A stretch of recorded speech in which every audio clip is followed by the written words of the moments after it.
and we ended up working together at Woods Hole. We were collectors. We went out into the field to collect specimens. And it was during that time that I had an opportunity to observe the specimen that we know of as Andrew. And when you're observing Andrew and then the specimens we collect, you really start to think about what specimen he most reminds me of. And that would be the mighty Pagurus, which is a hermit crab.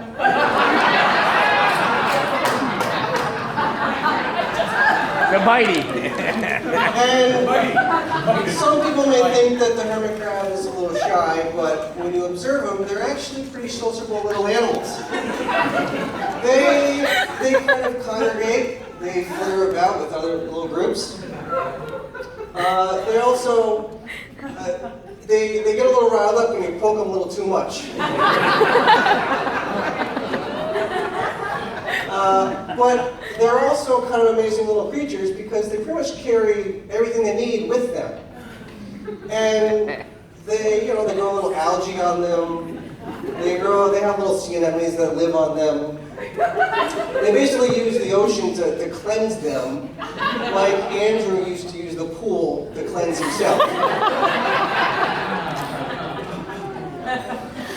But to my knowledge, the Pagurus doesn't have one particular characteristic that Andrew does, and that would be the delightful absent-mindedness that he still has.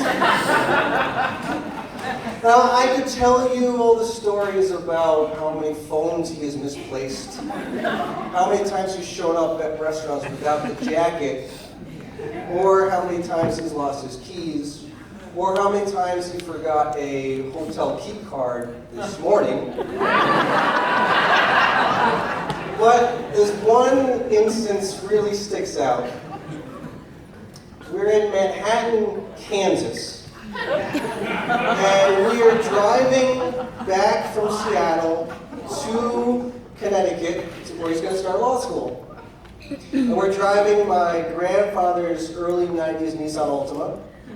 And we just come out of a sports bar in K-State. We had one beer apiece, because we know we'd be driving. And it's a Sunday in August, and all of a sudden we get a flat tire.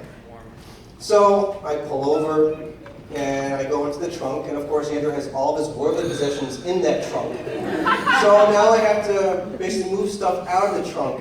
So I move boxes of books, I move his pretty much t-shirts, I move some CDs that I'm sure Talbot did not realize that Andrew had taken. I moved some rainbow flip-flops that I'm sure were either Lewis's or Brad's, that they didn't know he had either.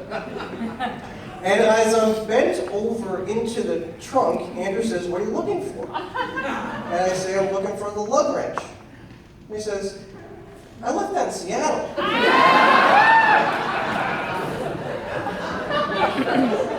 And I think at that moment I kind of black out a little bit.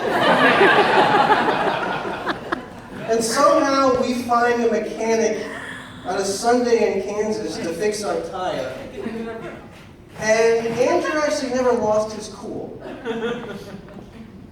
Just like he didn't really lose his cool this morning when he realized that he thought he left the ties for us in Washington, D.C. So we had to drive to the mall and get them, and then we got back and realized, no, someone actually did bring them. So That's composure. Oh my God.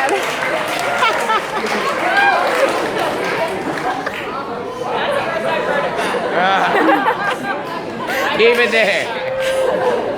Proceed. So, Monica, I'm sorry. No, I haven't got there yet. Andrew grew up with two loving parents, sister Stephanie, sister Catherine, and myself.